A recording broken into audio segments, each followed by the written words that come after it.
এতে আছে পরিবারের মঙ্গলের একটা পরম দিক নিদর্শন এবং এখানে পরিবারের যে পিতামাতার সঙ্গে কেমন সম্পর্ক হবে, ভাইয়ে ভাইয়ে কেমন সম্পর্ক হবে, আবার শাশুড়ি বৌমার কেমন সম্পর্ক হবে, এইগুলি পথ নির্দেশ করে রামায়ণ। আর কোনো কাব্যেতে পাওয়া যাবে না। কেমন? তাই সর্ব অগ্রে দরকার রামায়ণ।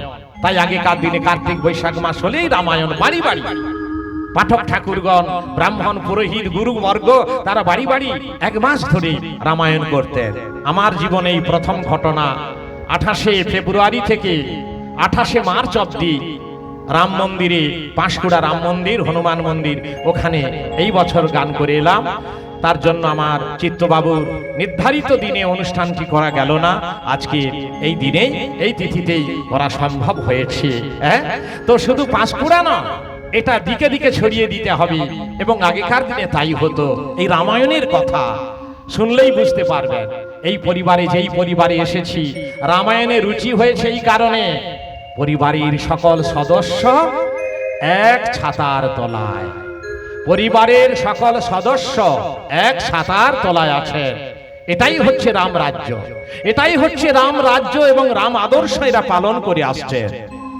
রামায়ণে কোনো বিচ্ছেদ নেই, রামায়ণে কোনো দাঙ্গা হাঙ্গামা নেই, রামায়ণে কোনো বিরোধ নেই এবং রামায়ণে কোনো জাতি হিংসা নেই।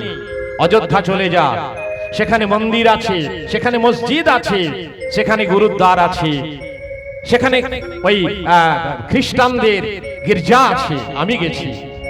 সকলে তো বৃন্দাবন যা, মথুরা, কাশী যা, কিন্তু একবার অযোধ্যা গিয়ে দেখবেন সর্বধর্ম সমন্বয় ঘটেছে। আর আমরা বাংলার মানুষ এখানে প্রচার করছি, মসজিদ ভেঙে দিল। সেখানেও আল্লাহর ভজন হচ্ছে, রামেরও ভজন হচ্ছে, পাশাপাশি চলে যা। কত আনন্দে আছে, হিংসা নেই, কোনো হিংসা নেই। যে যার ধর্ম সে তার পালন করছে, এইটাই পরম সত্য। তো চলুন, সেটাই হচ্ছে রাম আদর্শ। যিনি রাম নাম বলবেন, হিংসা থাকবে না, তিনি পরম আদর্শবান মহাপুরুষ হবেন। তো এই ফ্যামিলিটি সেই রাম আদর্শে একই সূত্রে তারা বন্দী। তাই রামায়ণ পছন্দ করেন। এমন একটি জায়গায় নিয়ে যাব, মা সীতা অগ্নি পরীক্ষা দিয়ে রামের চরণতলে আশ্রয় পেয়েছিলেন। অথচ তিনি তার ধর্মপত্নী, বিবাহিতা স্ত্রী। তথাপি ভগবানকে পেতে গেলে যে কতগুলো পরীক্ষা দিতে হয়, সীতাকে পর্যন্ত বাদ দেননি রাম। ভাবুন, আমরা 2-4 দিন গুরুকরণ করেই সঙ্গে সঙ্গে যেন একটা ফল পাওয়ার আমরা আকুলি বিকুলি হতে থাকি। আমরা এই তো দীক্ষা নিলাম, ভগবান দর্শন হচ্ছে না কেন, এমন আকুলি বিকুলি। কিন্তু মা সীতা সেই রামচন্দ্রের সহধর্মিণী, কিন্তু বারে বারে তাকে রামের কাছ ছাড়া হতে হয়েছে, নির্যাতিতা হতে হয়েছে, নিপীড়িতা হতে হয়েছে।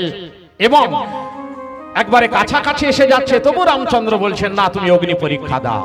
এতগুলো পরীক্ষা, এটাই হচ্ছে ভক্তের পরীক্ষা। সেই পরীক্ষায় কারা পড়েন? যারা ভগবানের নিজজন। ভগবানের যারা নিজজন, তাদেরই পরীক্ষায় পড়তে হয়। যারা স্কুলে যায় না, তাদের পরীক্ষার কোনো প্রয়োজন হয় না। আর যারা স্কুলে পড়াশোনা করে, তাদেরই পরীক্ষার প্রয়োজন হয়। চলুন, কৈলাসে বাবা ভোলা সিংহার নম্বর নিল, সীতারাম সীতারাম বলি ভোলা গান আরম্ভিল। চাপা চাপা লাগছে, একটু টেবিলটা বাড়িয়ে দাও। কৈলাস পার্বতী